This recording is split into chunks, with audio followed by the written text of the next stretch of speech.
Jesus was a Muslim, and I'm going to prove it to you in this video. If you look at all of that material, Matthew, Mark, Luke, Q, M, and L, okay? All of that together, Jesus never calls himself God. Let's take a closer look into this and find the answers to one of the most discussed topics throughout history. An Islamic viewpoint is that Muslims believe that Jesus, or Isa as we call them, was a prophet of God. He was not God himself. Just like Abraham, Moses, Adam, and all other prophets, Jesus was sent to his nation to spread the message of God. And now on the other hand, Christians, they believe that Jesus is both the Son of God and God himself, part of what they call the Trinity, the Father, the Son, and the Holy Spirit. And now when you open up the Quran and take a closer look into it, it is clearly written over there.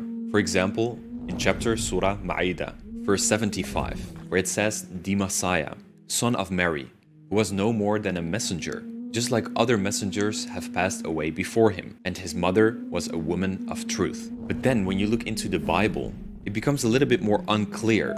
There's no clear statement nowhere to be found where Jesus claims to be God. In fact, if we take a closer look into it, you even find the opposite. For example, in Matthew, verse 11, it says, the crowds answered, this is Jesus, the prophet from Nazareth and Galilee. He is definitely not Yahweh or any author of the New Testament. Yahweh and Jesus are different beings in the New Testament. And the next part that I want to talk about is Jesus, his message. This is probably one of the most important sections, because Muslims, they believe in pure monotheism and call it Tawheed. And the pure definition of monotheism in Islam is that you believe that there's only one God, and he alone created everything. He rules everything, and he deserves all worship. The only one with no partners and no shared divinity. And as Muslims, we believe that this is exactly what Jesus believed. And like I said before, in the Quran, Jesus is one of the greatest prophets sent down to guide the children of Israel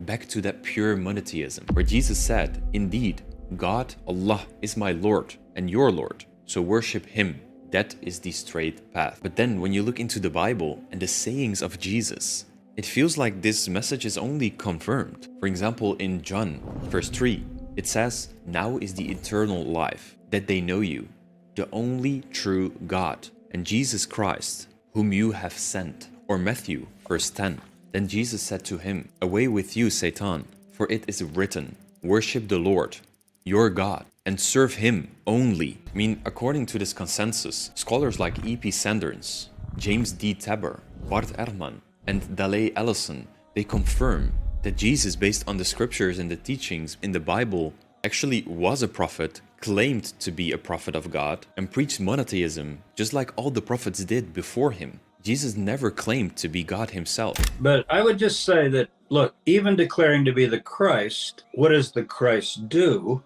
In some passages in the Hebrew Bible, he seems to be rather cosmic. 4Q521, the heavens and the earth obey the Messiah.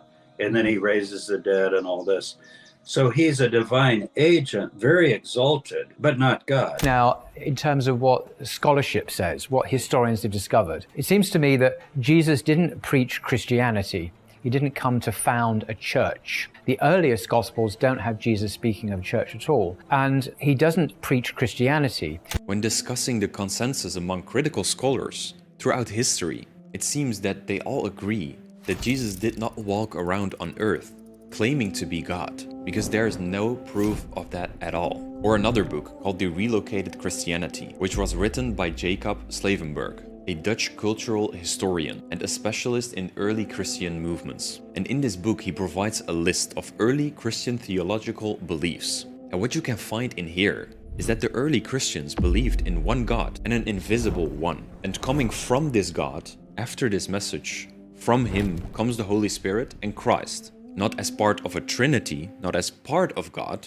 but coming from God. The Holy Spirit is regarded as a power of God. And in some old Christian circles, it is experienced as an angel, which comes very close to the claim of the Muslims. And lastly, that this law should be followed as close as possible. But Christians today are looking at it in a different way. But to bring that to a conclusion, based on the Bible and the research of modern scholars, we see that the beliefs found in the Quran, the Bible, and scholarly research, it actually suggests that Jesus never walked around preaching the Trinity. He preached one God, and the following of the law.